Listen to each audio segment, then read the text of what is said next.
Yes, welcome on into Locked On Auburn, your daily Auburn Tigers podcast. I'm your host, Zach Blackerby, and we are dapping it up with the Darrell Dapprich, Montgomery radio legend, right after A-Day, Darrell, where we saw the Auburn offense, who started with their scoring down 27-0, win on a ridiculous walk-off kick by Towns Magoo, and we'll talk more about the kicking game and the future of the kicking game moving forward. But to me, the biggest two question marks about this was the passing game and the defensive line.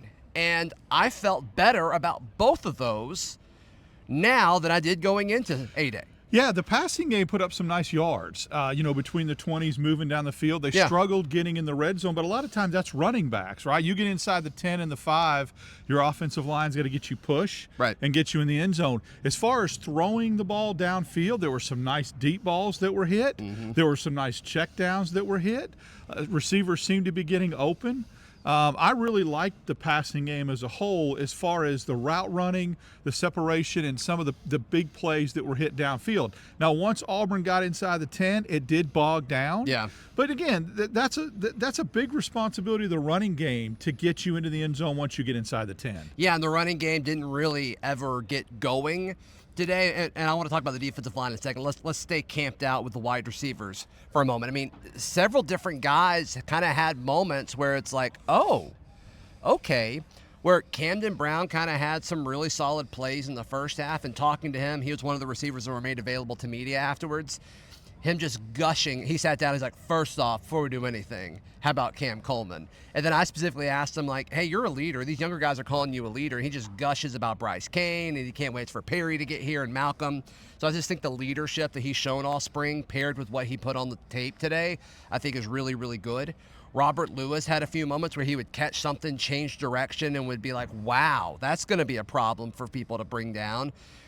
Sam Jackson, lightning in a bottle at times. He seems to be quicker with the football than without it, which is going to be interesting to see how they use him, which we kind of predicted him to be a gadget guy. Maybe that happens. Maybe it doesn't. Maybe we feel good about his route running ability. And then obviously Cam Coleman lived up to the billing. So many people said, no, y'all are hyping the kid up too much. Like, no. He is special. I saw two catches that were him. The 49-yard pass down the middle of the field from Hank that he – not only did he get full extension on that catch, Zach, he had to go over the shoulder and change direction to make the catch like Willie Mays in the World Series. And then the touchdown catch, one hand, bringing the ball into him, but having the strength to fight off the defensive back at the 3-yard line and still continue in the end zone. A lot of times receivers make that catch and go down. Yeah, right. He did not go down. He continued with his forward progress, was strong enough to rip away from the defensive back. Robert Lewis, as advertised, a little bit surprised they had him outside and Sam Jackson in the slot, which was the opposite of it's kind of what we thought could happen. You're right. We like to happen. Sam but Jackson, not what we've seen in spring so far. Yeah. Sam Jackson made some nice flare catches or some catches in space where that's where you'll have to utilize him. You know, in certain zones of the field where 8 yards, 10 yards, and then he's good after the catch running with the ball. Got to the sideline really quick. Cam Brown had a couple nice catches. Yeah. I definitely felt better about the receiving room, especially with how I feel like the defensive backs played. And we'll talk about that later, but I really felt like they did a tremendous job. So for this group of receivers to get separation on those defensive backs was encouraging to me. I think so. We talked to Jaron Thompson, the transfer safety, asked him about how the defensive back played, and he highlighted their depth. And it's like, yeah, there's no question. There's no question about it. There didn't seem to be a ton of drop-off from when the first-team D was in versus the second-team defense. And the second-team defense was the one playing the first-team offense. So I think that's pretty telling. So as far as Cam Coleman, though, I'm glad you highlighted the whole, strength aspect of this, because we got into one of the SIDs told us, hey, just a heads up, Cam Coleman's going to be a little hurried. He's got to leave in time to go to prom. I mean, we forget. You look at this kid, and he's like, "Oh, he's not 25 years old. He's still a kid."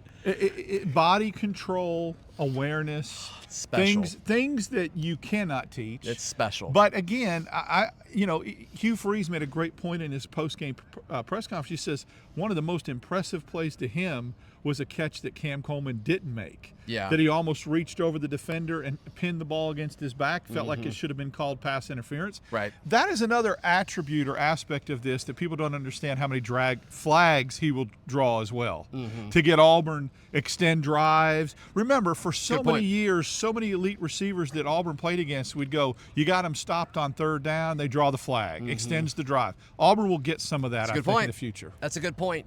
The only aspect of the receiving game that really surprised me today was the lack of Rivaldo Fairweather. That's really it. Everything else is like, yeah, I feel pretty good about that. They drew up a play for him that Peyton Thorne used in the Arkansas game on third down from the 6-yard line where they faked the handoff, threw a flare out to him thinking he was going to be one-on-one and could walk in the end zone. And I got to tell you, the linebackers and defensive backs closed so quickly and tackled him at the 2. That play against Arkansas worked for a walk-in touchdown. So, obviously the defense knew what was coming. They knew how to play against that. It's a teammate. But I think that'll change. I think what will happen is, Zach, once some of the attention starts to go on these receivers, which eventually will happen, the Lewises, the Cam Browns, the Cam Colemans, it'll open up the middle of the field for Fairweather. You gotta think. Remember, last year he was the prime target, and people didn't respect the outside game. Sure, no question about it. Yeah, and Jay Fair, we saw a little bit of. I mean, really, the receiving game was good. One of the things Hugh Freeze told us afterwards is he said, hey, they need more depth on the defensive line and the wide receivers, and so we'll see if they go out and how active they are in the portal with the wide receivers. I want to talk about the defensive line who really impressed me. We'll discuss them in just a second. Hopefully we don't get kicked off the field here. We'll see how long we can hang out here. But yeah, we'll talk about the defensive line in just a moment right here on Locked On Auburn. Today's show brought to you by our friends at Game Time. Game Time is the best place to buy tickets, whether it's for sports, whether it's for the theater, whether it doesn't matter what it is. Concerts, they've got you covered. They've got a free app. Darrell, you use it. I use it. It's very easy to use. You can buy tickets in like 2 or 3 clicks. It's insane. They actually show you the true cost of your tickets with fees and everything included. So it's not one of those things where you're buying tickets for $10 and then you get to the checkout and it's like $100. It's not that experience at all. So head over, download the free Game Time app, use promo code LOCKEDONCollege. It's a new promo code, LOCKEDONCollege, all one word, to get $20 off your first order. So the defensive line was something that we spent a lot of time talking about going into spring. And to me, that was kind of the biggest highlight of all of this. It was. I think it was our biggest concern. But when I watched the defensive line controlling the line of scrimmage with the running backs that Auburn has, I started getting very encouraged. Yeah. And I'm talking about inside the 10, whether it was inside, whether they bounced it outside and tried to go to the boundary. The defensive line, the Bucks, showed really good side-to-side speed, and the interior defensive lineman did a good job clogging up the middle. But I also saw them get in the backfield a couple times. Right. That's good. And Hugh Freeze said he felt like the defensive line controlled the line of scrimmage, and he also made a point to praise the freshmen. Yeah. I still think you need depth, but I'm a lot less concerned about it after watching what I saw here today. No, I feel much better about it. Much better about it. And the pass rush was there. There is going to be some folks that say, well, what does that say about the offensive line? We talked about this on Friday's show. I'm not worried about the offensive line. I don't think that's going to be a problem with this roster. I think it's more about the depth of the defensive line. And so we'll see what they were able to do. As far as stopping the run, I mean, I expected I expected there to really rack up a ton of rushing yards. And they didn't. They stymied Jarquez, Damari, Brian Batty, Cobb. I mean, none of those guys really got comfortable running the football. No, and you come off of last year's A-Day game where Auburn basically ran the ball at will and gashed the defensive line. We felt like that. Listen, I'm in no way concerned when the lights come on in Jordan-Hare in September that Auburn's not going to be able to run the football. That's right. I feel like they will. Right. And I feel like with a much improved passing game as well, that's just going to even make it a little bit easier to do. That was big that the defensive line played the way they did. And the linebackers. Again, the linebackers did a really good job tracking the ball side to side. Did not let the running backs bounce outside. Yeah. And that was key. And there was a few moments there where, like, Robert Lewis had a play that really stands out to me. I actually voted him for defensive MVP. I don't know if I love that vote, but they asked shortly after he made that open field tackle on Jarquez Hunter. I think it was in the red zone. About Woodyard? Yeah, Woodyard. Yes.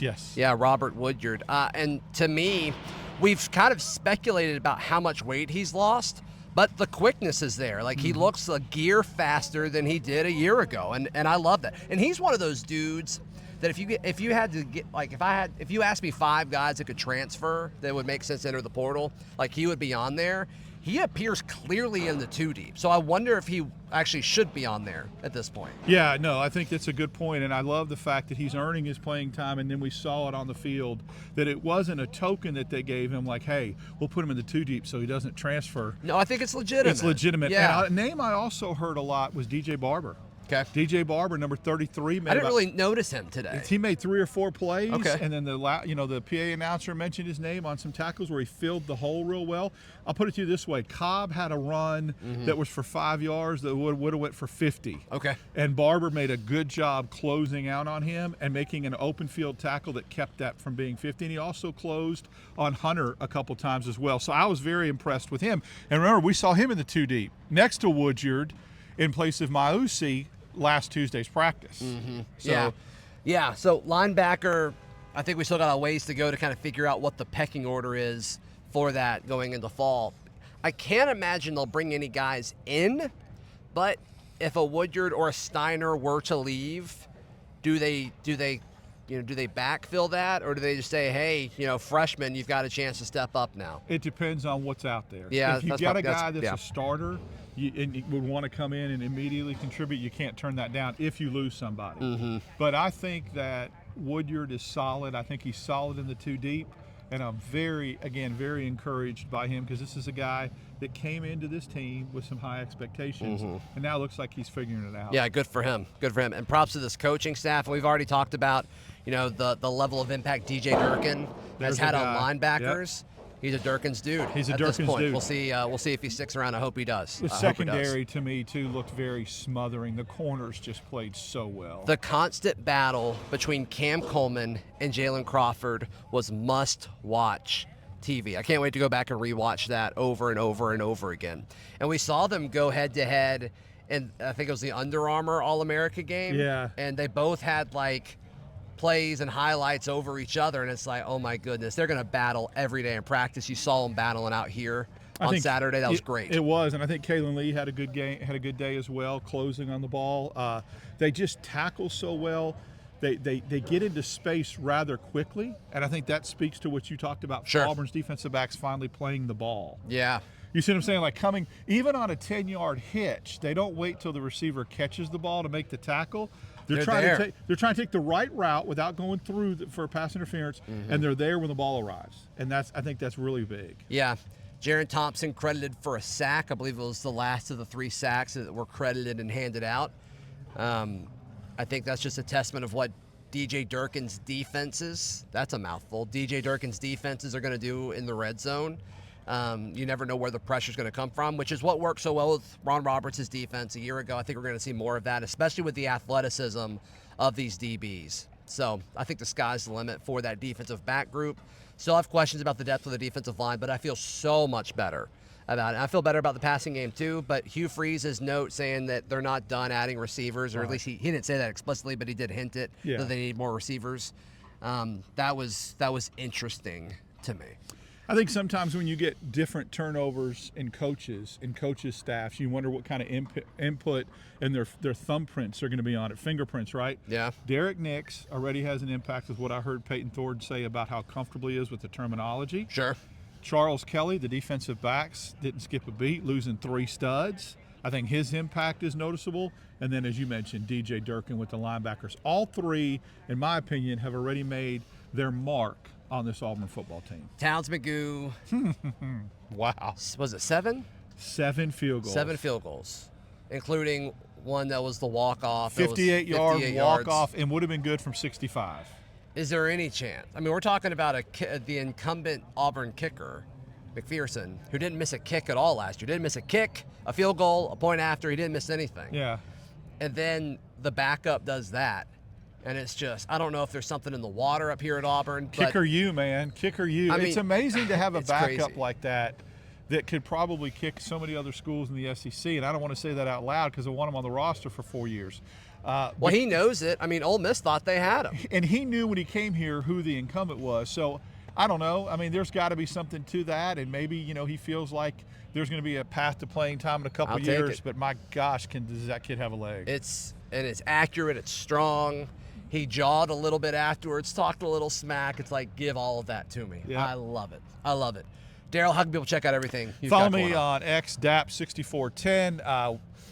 Writing for some Auburn Daily, some pieces for after the games. Yeah, The your first article's one, up by the time this goes up. Yeah, Yep. this will be premieres just for the A-Day, and then I'm on with you Wednesdays and Fridays. That's right. Yeah, check out all of our written work at auburndaily.com. Darrell's got stuff up. I've got stuff up. Brian's got stuff up. Daniel's got stuff up. So be sure to check all of that out. And, of course, we'll see you tomorrow. This has been a special A-Day edition of Locked On Auburn.